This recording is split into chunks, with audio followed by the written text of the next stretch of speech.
Hello and welcome to Military Mayday. We're pointing out a few more pieces on the chessboard. And guess what I got? I got some more pieces here. And the board's getting quite large, by the way. This story here goes along with another story about Joe Biden ending the sanctions, the missile sanctions with Iran. And what you're going to hear mainly on right-leaning media is that story about Joe Biden ending the Iran sanctions for missiles, but they won't correlate to this story, which is going to be right there the same day that pretty much the same time that sanction ends. And when you've got the amount of firepower coming over around the same time, that'll deter Iran from doing anything. Typically, Iran doesn't attack people anyway. If you look at their history, you find that they'll fight you back, but they just, like 280 something years, they haven't attacked anybody. I believe that's Iran.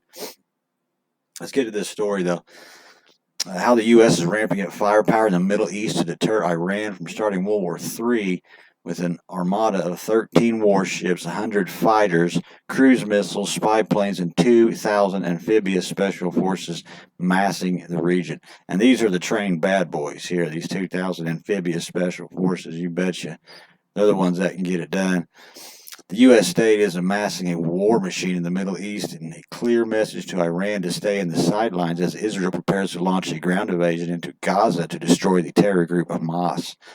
Within hours of the horrific onslaught on Israel by Hamas on the 7th, the U.S. began moving warships, jets, special forces, and to the region, and of course they did.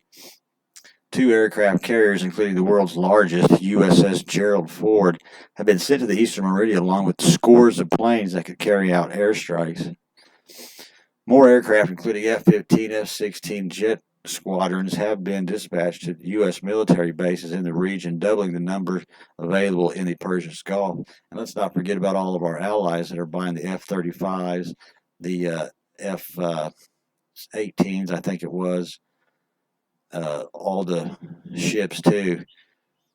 Flight units that were due to come home soon been told to stay. To asset Middle Eastern deter. So now here's Gerald R. Super, the F-18s. That's what it was that they had bought, the F-18s. Around 2,000 U.S. Marines trained in special operations and amphibious landings have also redirected from the exercise in Kuwait and are now on board 2 warships somewhere off the coast of Bahrain. 2,000 Marines trained in special operations. Yeah.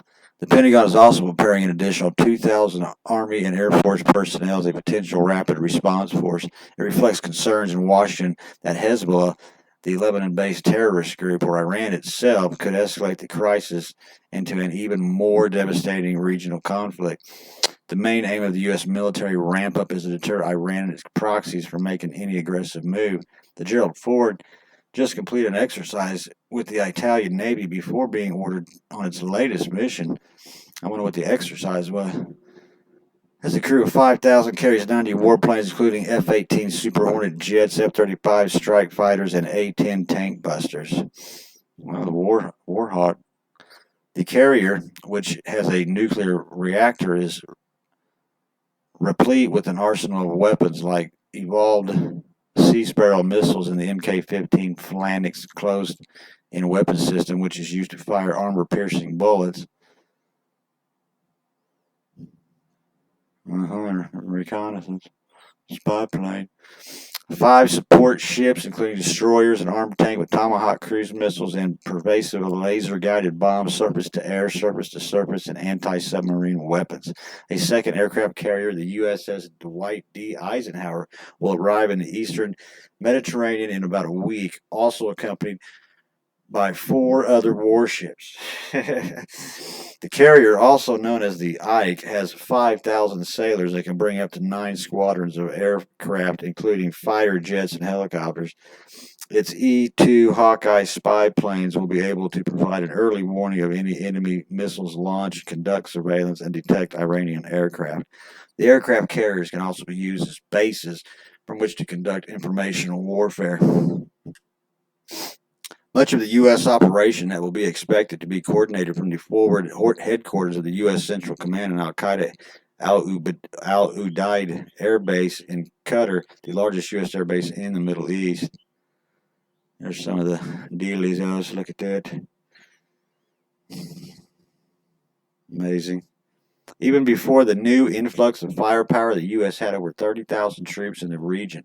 That includes 13,000 in Qatar, 7,000 in Bahrain, and 3,000 each in Saudi Arabia, Jordan, and Kuwait, 2,500 in Iraq, and 2,500 in Turkey. Incirlik Air Base in Turkey is also home to 50 American B-61 nuclear bombers. 50 B-61 nuclear bombers. Additionally, around 2,000 U.S. Marines with the 26th Marine Expeditionary Unit has just arrived in Kuwait for an exercise when the Hamas attack in Israel happened.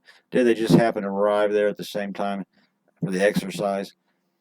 They were quickly told to get back on their ships, USS Batten, USS Carter Hall, and have sailed closer to the crisis. Currently, they are somewhere off the coast of Bahrain, according to the defense officials. Their ships carry MB-22 Osprey aircraft, which have vertical takeoff and landing capabilities.